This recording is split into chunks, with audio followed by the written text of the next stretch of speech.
Hello, welcome back to my channel. I'm Alicia.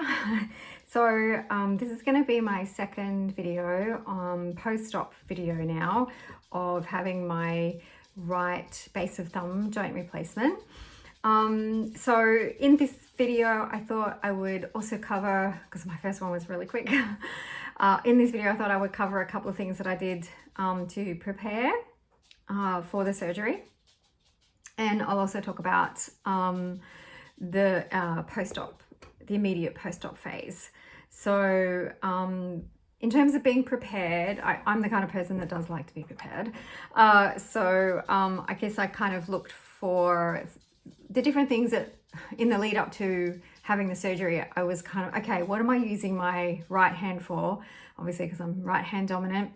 And the kinds of things around the home that I'm probably going to have to adapt if I don't already have those things in place at the moment. So from everything to preparing food, toiletries and shampoo, I had like screw tops and things like that. So I went and made sure I got pump bottles, you know, all your day-to-day kind of things. I use an electric toothbrush anyway, so that was pretty easy.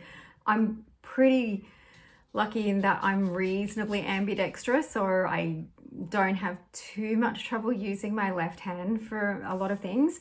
But for some people who are not as coordinated, this might be a bit more of a challenge. So I guess leading up to it, looking at the kinds of things that you do on a day-to-day basis and how can you adapt them. Like I went and bought some new, well, I've kind of been changing my water bottles recently in the last few months anyway, because my old versions, I just wasn't able to undo the lids anyway with my bad thumb. So I got some easier lids to open up that I can kind of do with one hand. You know, do those things as necessary.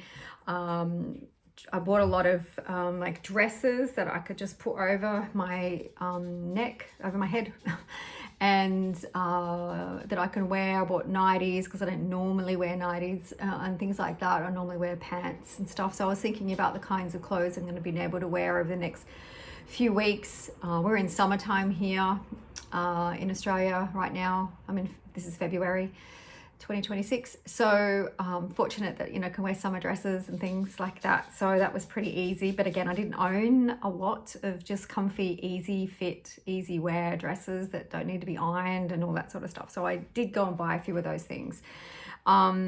Ladies, you know, thinking about your underwear and stuff, like I went and bought a few more of these like crop top type bras that you know, are fairly stretchy, and you can kind of get them on over yourself and sort of wiggle them down with one hand, rather than, I've been kind of using them a fair bit more anyway, because I wasn't been able to do up my bra straps at the back.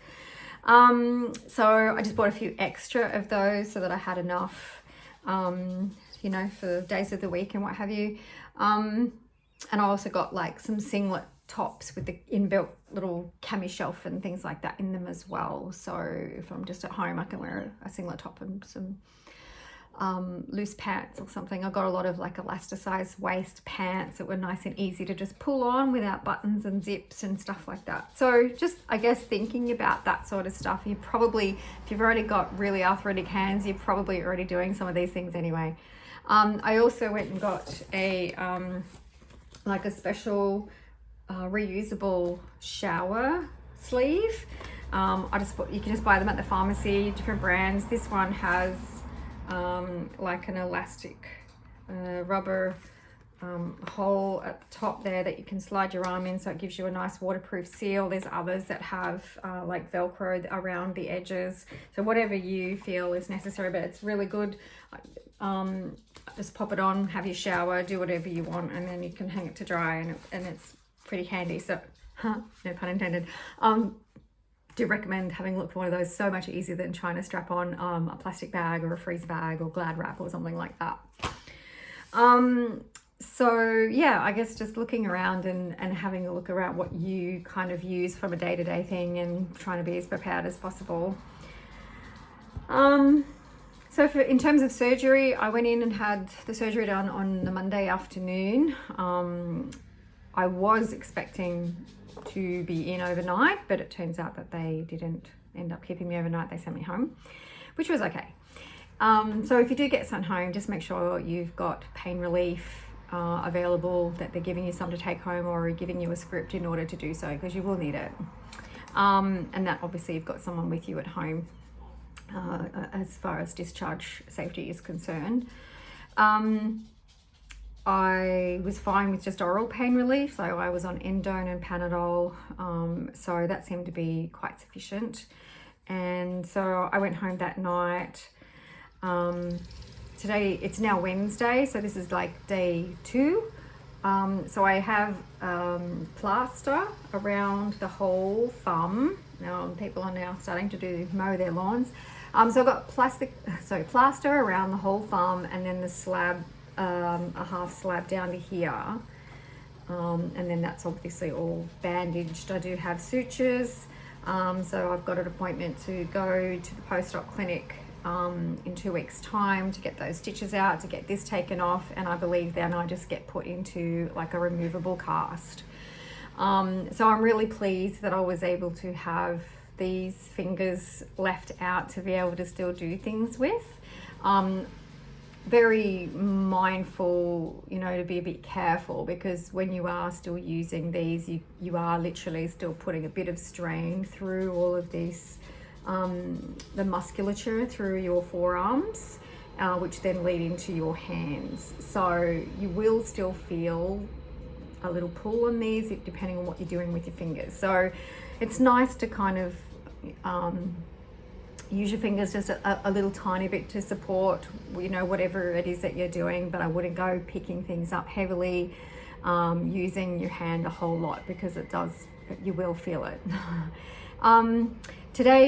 This morning's the first day I haven't had any Endone. I did have Panadol when I got up.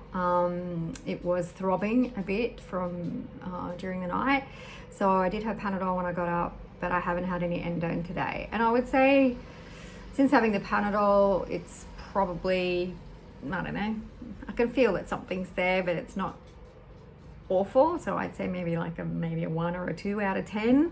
I can feel there's a bit of discomfort there, but it's not bad at all. So that's a surprise, because I thought it was going to be a little bit more painful than that. So it's actually not. Panadol, definitely. I can see that I've got some swelling, which is to be expected, in through here. But apart from that, nothing else seems to be out of the ordinary or beyond what I would expect. I think I went in and had the surgery it was about 3:30. I got wheeled into the theatre, and I was aware of being back in recovery by about 5:30. So I would say the surgery maybe took about an hour and a half total, thereabouts, and then back in recovery, and you know, your usual hour and a half to 2 hours in recovery, and then I was discharged home. So yeah, I think I did have a sling. I do have a sling that it was, if I'm out, I have been to the shops yesterday briefly. I had to go and get my scripts filled and things like that. So I did have a sling, and it was nice to have that bit of comfort, so that it's just not waving around everywhere and it doesn't get bumped by anybody else that you're walking past, and sort of a bit more protective to have it in the sling. But when I'm just sitting at home, I haven't got the sling on, but it's nice to have it there if you need it. So all in all, I am pretty happy with how it's gone. I've had 2 knee replacements done in the past. The pain for those was obviously a lot more than this. So I was kind of expecting it to be a bit more painful than it is. But it's a pleasant surprise that it's not. So, and I think it's also been just really nice to have those free fingers, because I was really worried about not like having full plaster all the way up to here. So that's been nice. I don't know what else to say really. Everything seemed to go really well for the surgery, all the pre-op stuff, the usual things. Yeah, and so far I've been managing okay. So I live by myself, and you know, I've been sort of managing to do some things okay, and some very basic meals. Tonight I'm gonna have taco boats. the soft taco shells. So I'm going to just cook up a little bit of mince, and then I can just have some mince and break up some bits of lettuce and put a bit of corn and things like that on the top, and I'll just have some tacos for dinner tonight. So I kind of thinking, I kind of been having just finger foody type stuff. Yesterday I had soup, and that was just easy, just to pour some soup into the in the microwave and heat that up. So I guess as the days progress and when I finally get this off, I can sort of do other things, but I tend to eat fairly low-key kind of stuff anyway this time of the year, like some chicken or some meat and some salad stuff. So yeah, I guess. And then this morning I just was able to cook myself some piece of toast. The buttering was a little bit rough, but putting peanut butter on my toast was a bit of a challenge with the left hand, but I got it done, and it all goes down the hatch. So it wasn't too difficult. I boiled an egg and can, you know, have a bit of an egg or something like that, or scramble an egg or something. So yeah, I think quite all right. Make myself a cup of tea, all that stuff. So I'm not really struggling to do anything on my own at this point. Yeah, so I think it's been a bit easier than I guess I was anticipating. So hopefully that helps to give you some guidance on what to expect for yourself. Feel free to pop some comments or ask some questions below, and I will definitely answer them for you. And I will be back again maybe, I don't know, next week or something. I'll see how I'm going, but definitely after I get the cast off and the stitches out, I will definitely do another video and let you know where we're going and what to expect in terms of post-op rehabilitation exercises and things like that. Okay, thanks. Bye.